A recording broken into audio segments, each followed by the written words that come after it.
and welcome to the set model and part 2 of our custom paint job Volkswagen Beach Buggy. So what have we done? I've painted all the little bits. I've also added a couple of things, and we're going to add something else in a moment. Now the seats, I've just added paper seat belts, and they're just made from masking tape. There is seat belts moulded in, but they're very, very fine, they're very thin. So literally just get some masking tape, cut it into very thin strips and paint it, and then stick it on, just to make the representation of seat belts.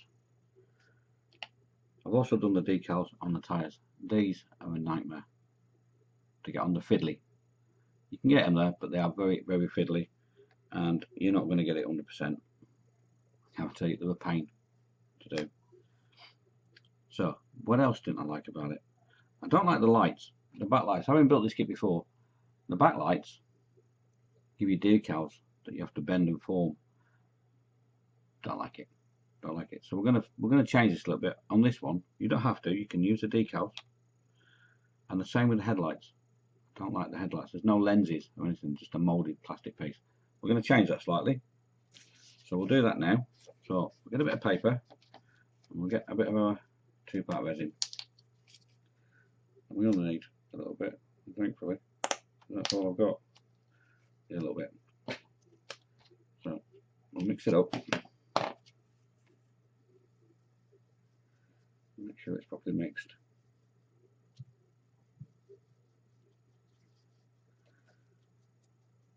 Leave it clear. I'm not going to add any colour to this. And then what we're going to do, now I've got the headlights on clips, and what we're going to do is we're just going to dunk it in and pull it out, and then I'm going to hang it upside down. And what that will do is that will dry in the shape of a clear lens. So dunk him in, pull him out, and then hang him upside down. Hang him upside down and dry, hopefully, without it falling off and dropping and causing chaos, like that one just has. Make sure we reform that, and then hang it upside. Having a nightmare. With this clip. Let it form it again. Hang it.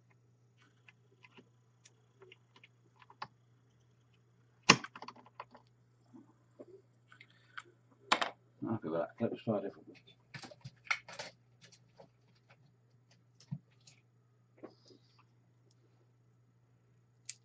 Trouble is, it's trying to clip onto something that's round. Not ideal.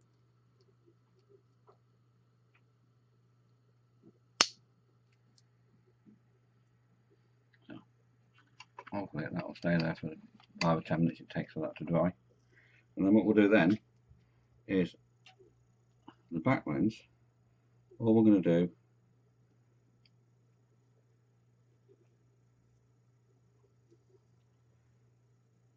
is put a tiny bit on and then move it around. We'll just create a very thin layer of resin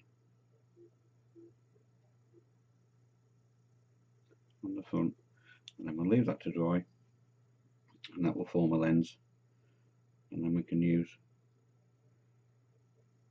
clear red and clear orange just to paint it.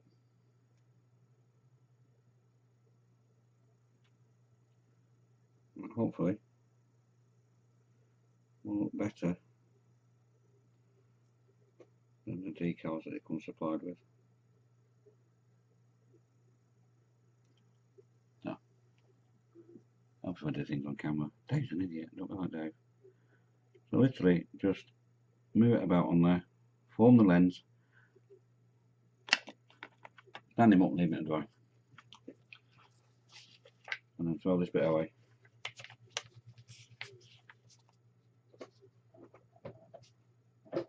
Hopefully, well, not hopefully, that will give us proper lenses. And the back ones, like I said, we can just paint with orange and red clear. Let's make it look a little bit better. Because those decals, when you try to conform them around, if you've got a microset and microsole, they're very small and it's quite a large steepish angle that you're trying to twist them around, and then you're trying to get lined up. They're an absolute pain.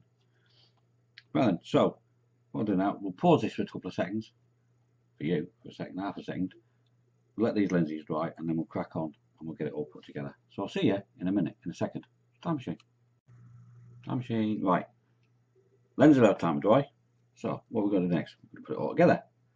Now the engine literally just clips in place. There's two little clips, you don't even need to glue it. Push it on, clip it down. It's in. Well, the next stage is the wheels. Now I've put them together.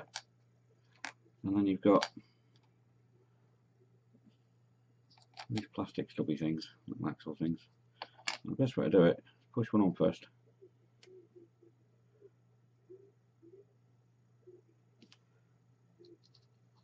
Poke it through. Push the other side on. And then literally push for it.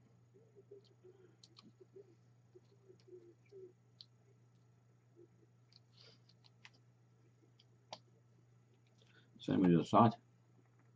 Literally push it in. Push the tyre back on. And push the other side in. This is so quick to build, this kit, it's unreal. I'll just pop the tyre off the rim. And so we're on to step 5, which is putting the headlights in. They come out alright, actually, the lenses. I'm pleased with them. They'll do. Better than not having any lens at all. So let's move that out of the way. And they simply sit on those two plugs. Two lugs that are sticking up there. So we'll get our contact out, we'll put a tiny bit in the hole.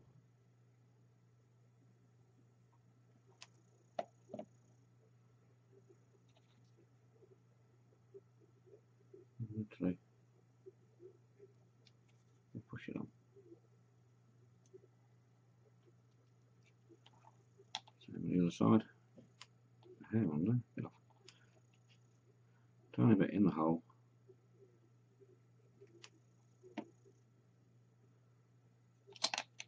And push him on.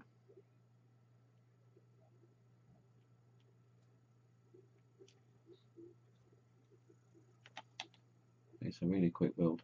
Now step 6 is to put the decals and on the lenses and the back lights. You've got a little tiny decal that sits in there.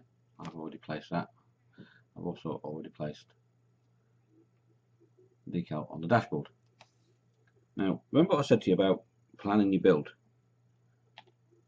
There's a number plate that eventually goes on the front, but it tells you to do it afterwards. But don't. Before you put the front bumper or the front crash bar on, put the decal on and leave it for 10 minutes till it sets, 20, half an hour even. Walk away, do something else, and then clip that on. You'd be amazed at how many people I've seen in the past, even on YouTube channels, that have built a tiny little 1/72 Spitfire, say, put it all together, put all the cockpit together, put the two halves of the fuselage, and then try to put the decal on the instrument panel. Why would you do that? That's like closing your front door when you're decorating the hall stairs and landing and trying to wallpaper through the letterbox. Why would you do that? Look at your build, look at your plans, work out an easier way of doing things if you can. So the easiest way of doing this one is to put the decal on before we put the front thing on, otherwise it just gets in the way. So always plan your build. It's like there's a decal that fits on the centre boss of the steering wheel. Now I placed that last night when I was did all the painting and all that, and all the little tiny bits. Do it now, before you put it in the car. It's just easier, you can work on it. You get that, and you glue it in there, and then you're working at a strange angle trying to get the decal on. Just plan your build, look at your plans thinking, I could do it that, I could do that then. It'd be easier. It's not rocket science. Just have a look at your plans and work out your build. You'll make it far, far easier and less stressful. And that's another reason people build 1 or 2 model kits and then give up, because it stresses them out, because they're not planning the build. They're just following. It's not blindly following, I mean the instructions are there for a reason, but certain things, especially like decals, plan when you can put them on, make the job easy for yourself. Right then, so that's that bit done. The steering wheel's on. We don't have to bother with the decal on the back lenses because we're painting them later. So step number 7 is the windscreen. Now, windscreens in cars and cockpits on aeroplanes, be very, very careful what glue you use, because especially with a cockpit or a car that's got a roof and it's enclosed, the fumes have got nowhere to go and they will damage, they will react with the plastic and you'll get what they call fogging. Now with this one you don't need to worry about that because it's not an enclosed area, it's open, so the fumes can escape and not damage the part. But I still like to use a thing called Bob Smith's Industries. It's a super glue, it's super gold, it's odorless super glue, and I just prefer to use that. That's just my personal preference. You don't have to, you could just use the Revell contactor that comes with it, because it's not going to fog up and it's not going to damage the clear plastic. But that's just my personal preference. I just like using this stuff. But that's just me. You'll get to that stage yourself when you've built, when you've built 10 or 12 models, so you'll get to, oh, I like this stuff, or you'll try something or not like that. It's just personal. It's personal choice. Right. So the next stage on our plans is the seat and the roll cage. No, it's not. It's to put. Don't be like Dave. Dave's an idiot. It's to put that bit on that bit. So that's the front. That's the back.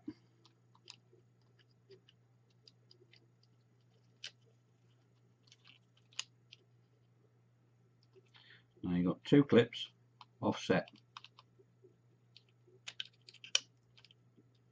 and the body literally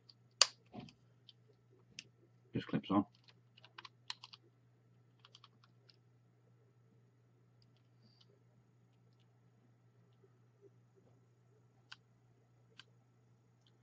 Now my one, I've just discovered I've got a problem with my one. I've got a very dodgy moulded. It's not complete. I've only just noticed that. I knew there was a gap there. My entire side isn't moulded correctly. I've got a big hole. So what I'm going to have to do later on is I'm going to have to try and come up with a way of fixing that.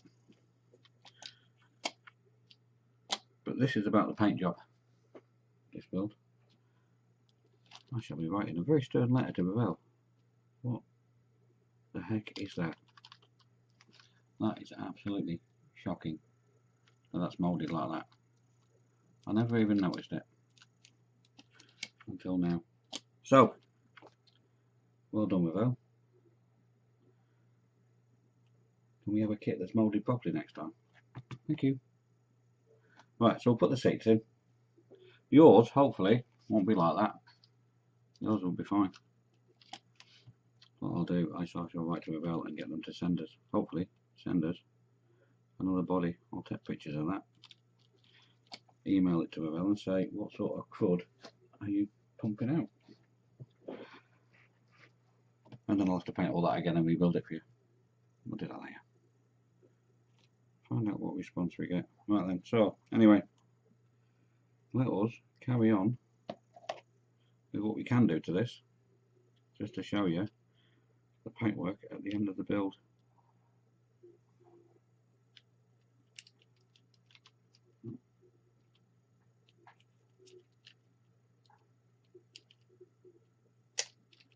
Oh, it's popped off again.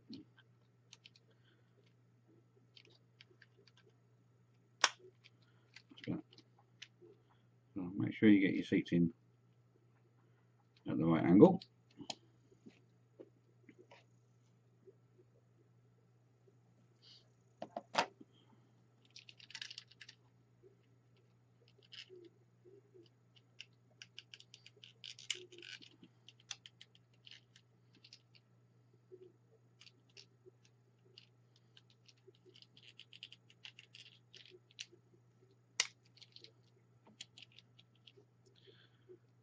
And then we'll put the roll bar.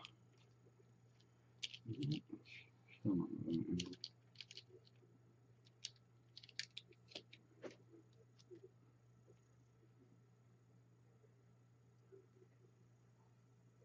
A bit of contact there. Alright. Find the two holes.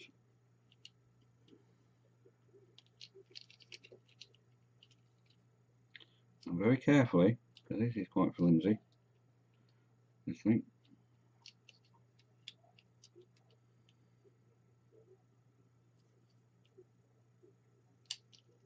Very carefully push it in the hole.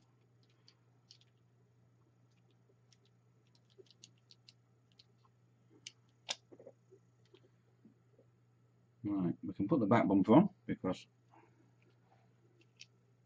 it doesn't affect, and it literally slides in.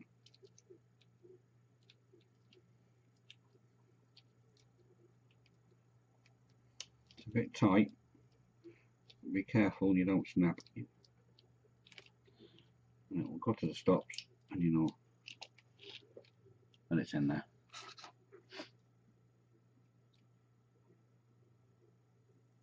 You with it? So it's pretty much built. Put the tyres back on and glue them in place later without affecting the fact that it could move. And there you have it. Apart from the front bumper, which we'll put on after we put the decals on. So I'll put the decal on there, and then we'll have to pause this and let it dry, and then the next thing we'll do in our next episode is, actually no, in this episode we'll lay down the foundation for our diorama, and then it'll have time, 24 hours or so, to go off our air clay. So let's find the decal, which is the front number plate. Now I'm going to use American number plates because I'm going to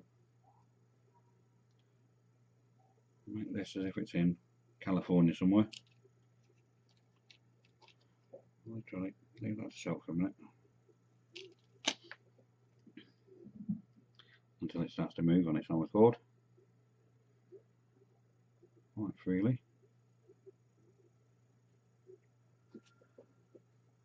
Just twiddle your thumbs for a minute. Just twiddle your thumbs, we'll be alright. It'll move in a second.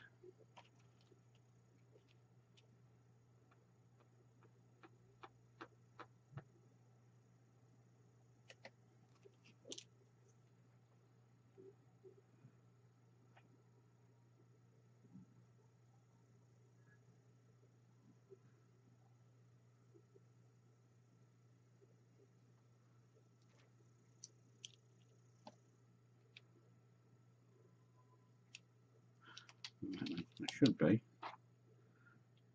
moving any second now. There we go. And then we'll just slide him on with it. No, we don't. We'll stick into a finger.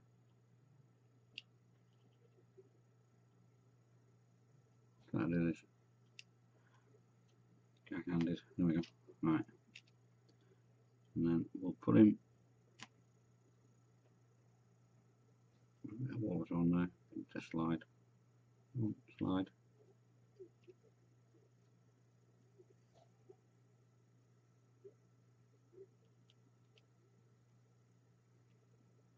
Come on, you know you want to.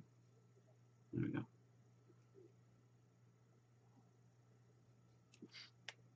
So that's the front number plate on, and all we're going to do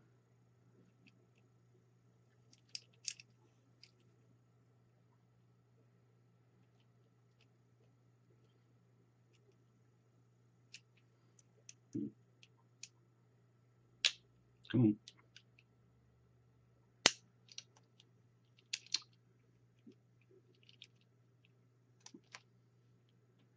Not the number plate again.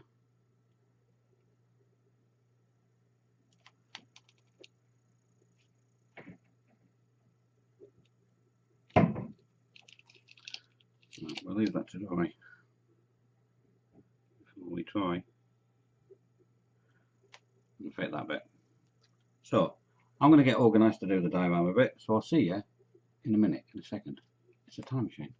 Oh, I'm going to write an email as well. Time machine. I wish I had one. I just wasted 2 hours trying to email Revell, trying to phone Revell. Absolute waste of time. You send an email, you just get an email back, a response back saying, error. We're not even accepting emails. So I don't know what's happening with Revell, but that's pants. To put out a kit that's not been moulded properly, there obviously isn't any quality control at Revell at the moment. So if somebody from Revell is watching this, my YouTube channel, the address is there. If you'd like to contact me, because it's impossible for me to contact you, and see if you can send us out another kit, because this is fit for the bin. But we'll carry on. We'll do the diorama for it, because it wasn't an exercise in this kit, it was an exercise in how to achieve a chameleon paint job using nail powders, and I think we've achieved that. You know, it's a shame. The last time I built this kit, it was fine. This one, I just happened to have a bad one. But there's no point getting angry at something we can't control.